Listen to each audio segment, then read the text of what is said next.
Ever get that feeling like you want to just dive deep into something really meaningful, like something that just really gets you thinking and sticks with you? Yeah, absolutely. Well, we had an amazing suggestion from a listener to take a closer look at 1 Kings chapter 19. Oh, yeah, this is a good one. It's the story of the prophet Elijah right after this huge spiritual victory. But then things get really interesting. He goes through this intense personal struggle.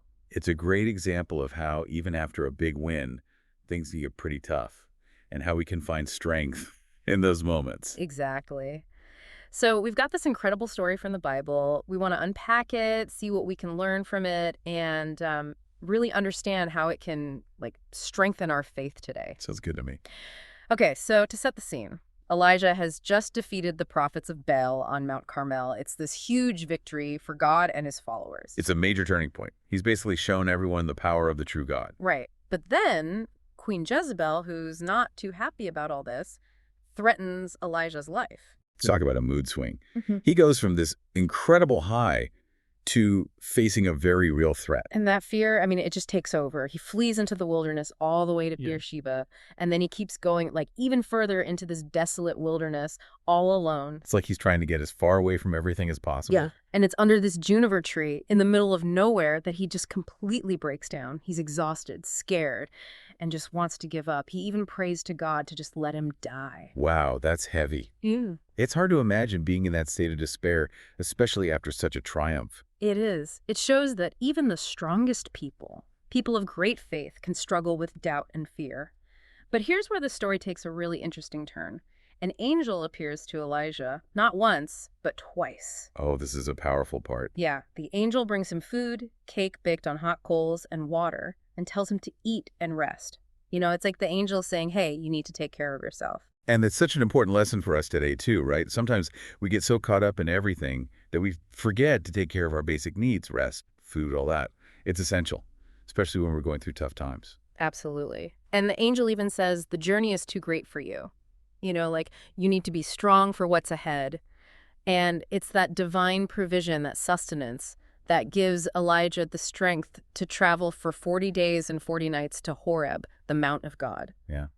And reaching Mount Horeb, it's not just any random location. It's the same place where Moses received the Ten Commandments. Oh, wow. You're right. So it's like going back to the very foundation of their faith. Exactly. It's almost like a symbolic return to the source, to the core principles in a time of crisis. That's a great point. And I think it's something we can all relate to, right? When things get tough, sometimes we need to go back to basics, reconnect with those core values that give us strength. I think that's a really important takeaway.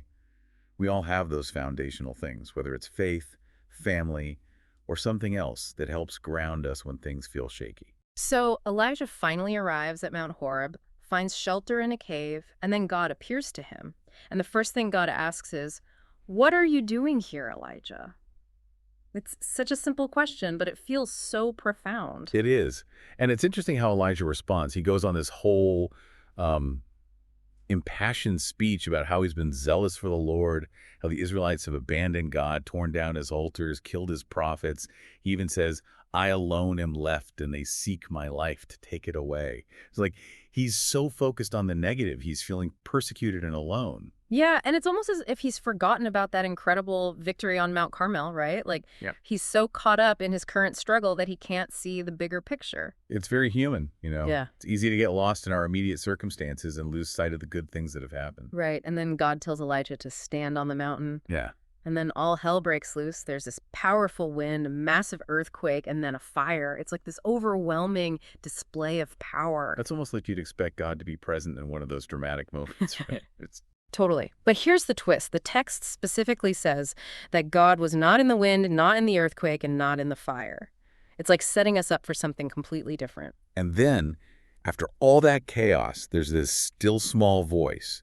It's such a contrast to everything that came before. And Elijah immediately recognizes it, wraps his face in his cloak, and goes to the entrance of the cave. And guess what God asks him again? Let me guess. What are you doing here, Elijah? You got it. It's the same question, and Elijah gives basically the same answer. He's still stuck in that mindset of being alone and in danger. So why do you think God chose to appear in a still small voice after all that dramatic stuff? What's the significance of that? I think it's showing us that sometimes the most important messages, the real guidance we need, comes in quiet, unexpected ways. It's not always in the big flashy moments. It's in the stillness, in the quiet moments of reflection that we can truly hear God's voice. So it's not always about looking for the big signs or the dramatic interventions. It's about cultivating that inner stillness, that ability to listen for those subtle whispers of guidance. Exactly. And it's something that we can apply to our lives today, right? In a busy world with all the distractions and noise, it's so easy to miss those quiet moments of insight, those gentle nudges that can guide us in the right direction. You're right. So what happens next? Does God give Elijah some answers, some guidance? He does. After this profound encounter on the mountain, God gives Elijah a renewed sense of purpose. He gives him specific instructions, tasks to carry out. He's told to return to the wilderness of Damascus and anoint Hazael as king over Syria, Jehu as king over Israel, and Elisha as his successor as prophet. Wow. So even though Elijah felt like he was done, like his work was finished, God had other plans. Right. And these weren't just random appointments. These were significant figures who would shape the future of Israel, even if it meant bringing conflict and upheaval. So it's like God is saying, hey, your work here is not done. You still have a vital role to play. Exactly. And then comes perhaps the most important revelation for Elijah. God tells him, I have reserved 7,000 in Israel, all whose knees have not bowed down to Baal and whose mouths have not kissed him. So he wasn't alone after all. Not at all.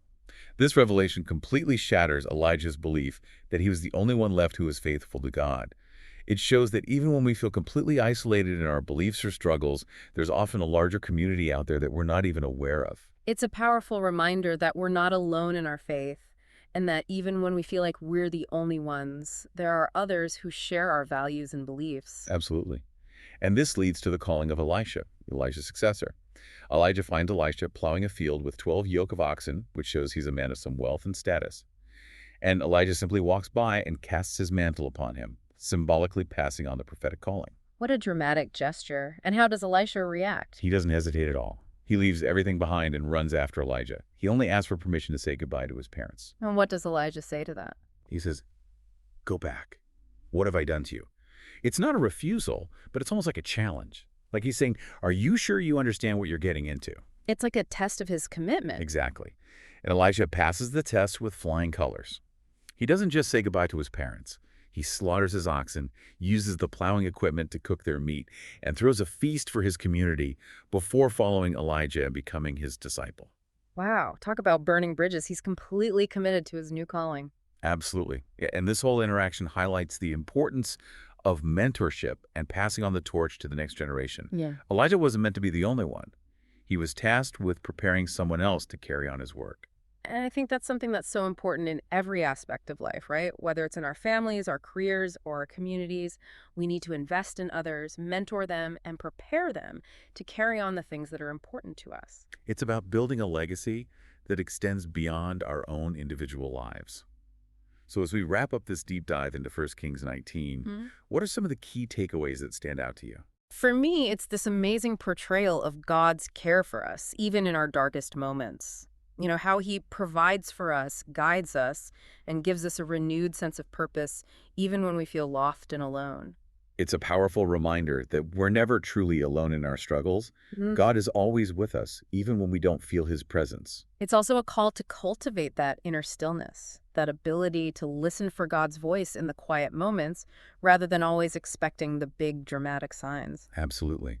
And to remember that even when we feel like our work is done, God may have other plans for us. He may have a purpose for us that we haven't even imagined yet. So how can we apply these ancient truths to our lives today, and how can they strengthen our faith in God?